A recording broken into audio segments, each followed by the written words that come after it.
대체로 통계적으로 보면 이게 뭐 자영업자 당사자뿐만 아니라 가족들이 총동원돼 가지고 노동을 제공하고 그런 것까지 계산하면 월 수입이 1인당 100만 원이나 될까 말까 그런다고 하는 통계들도 있는 것 같습니다. 근데 최근에 자영업자 비율이 조금 줄어들었다는데 그게 우리나라 자영업 구조가 좀 개선된 게 아니고 최근에 경제 상황이 너무 나빠지면서 어쩔 수 없이 폐업한 사람이 새로 창업하는 사람보다 훨씬 더 많다 보니까 비율이 줄어들고 있다고 합니다. 참 슬픈 일이죠. 원래 그 사회의 경제 구조는 그 구성원들이 각자 알아서 하는 일이 아니라 정부 정책의 영향을 많이 받습니다. 저는 경제라고 하는 게 마치 사람의 몸처럼 하나의 생태계라고 봅니다. 자영업자는 사람의 몸으로 치면 모세혈관 같은 거죠. 손발, 신체 여러 부위에 촘촘하게 피를 전달해서 건강한 신체를 이루는 대한민국 경제 생태계를 유지하는 모세혈관인데 이 모세혈관이 제대로 기능하지 않으면 몸에 병이 납니다. 그러다 보면 심장이 아무리 튼튼하고 머리가 아무리 커도 결국은 살아남을 수가 없게 되겠죠. 건강한 경제 생태계가 될 수가 없다라는 것입니다. 안 그래도 어려운 상황에서 이 내란 사태가 아마 많은 사람들의 심리를 위축시키고 또 최근에 그 상황이 계속 몇 달간 계속되다 보니까 엄청나게 움츠러든 것 같아요. 연말에 좀 회식이라도 좀 하고 단체들 모임이라도 좀 할까 했더니 전부 취소되는 바람에 엄청나게 많은 피해를 입었다고 합니다. 저 같은 사람도 무슨 모여서 이렇게 왁자지껄하게 무슨 모임을 하는 게 부담스러울 정도니까 아마 사회 전체 분위기도 그랬을 것 같습니다. 그게 또 빠른 시간 내에 개선될 것 같지도 않습니다.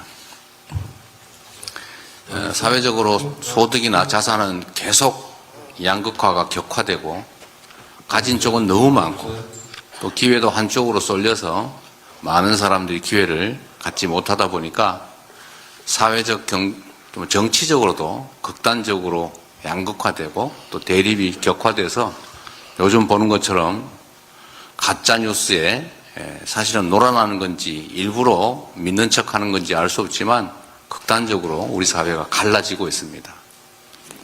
참 심각한 상황이죠. 그런데 여기에는 정부의 정책이 가장 크게 영향을 미칩니다. 여러분들 다 생활 전선에서 열심히 일하지 않습니까? 정말 죽을 고생, 정말 목숨을 건 노력들을 다 하고 있음에도 불구하고 상황이 점점 악화됩니다.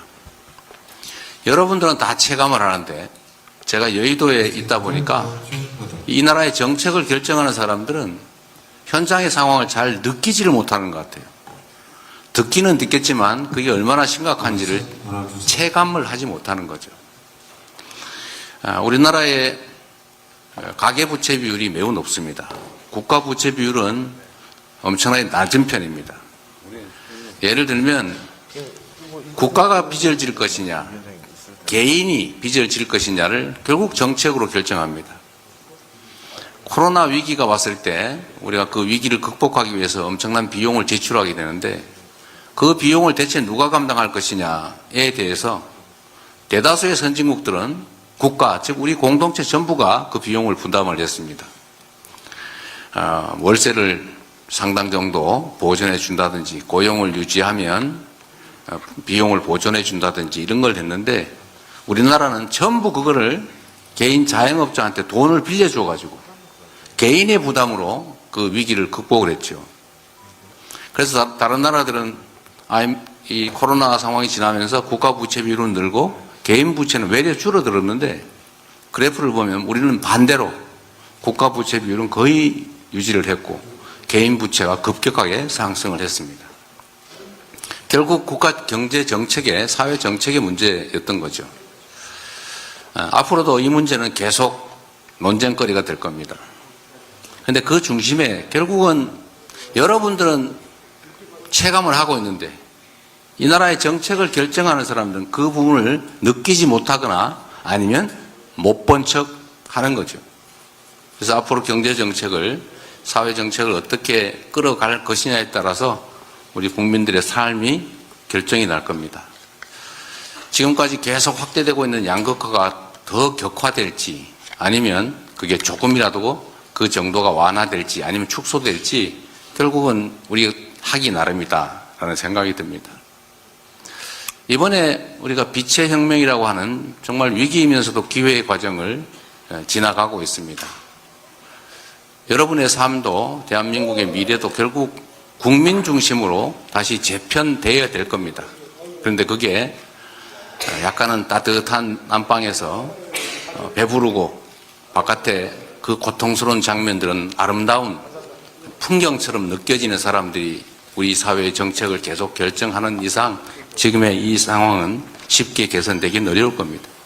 그런데 반대로 이번에 이 나라의 이 내란의 위기도 사실은 정치인들이 아니라 결국은 현장에 우리 국민들께서 직접 몸으로 뛰어서 극복해 가고 있는 것처럼 이 나라의 운명도, 사회경제정책도 이 자리에 계시는 여러분들, 대한민국의 주권자 모두가 어떻게 생각하고 어떻게 판단하고 어떻게 행동하느냐에 따라서 완전히 달라질 거라고 봅니다.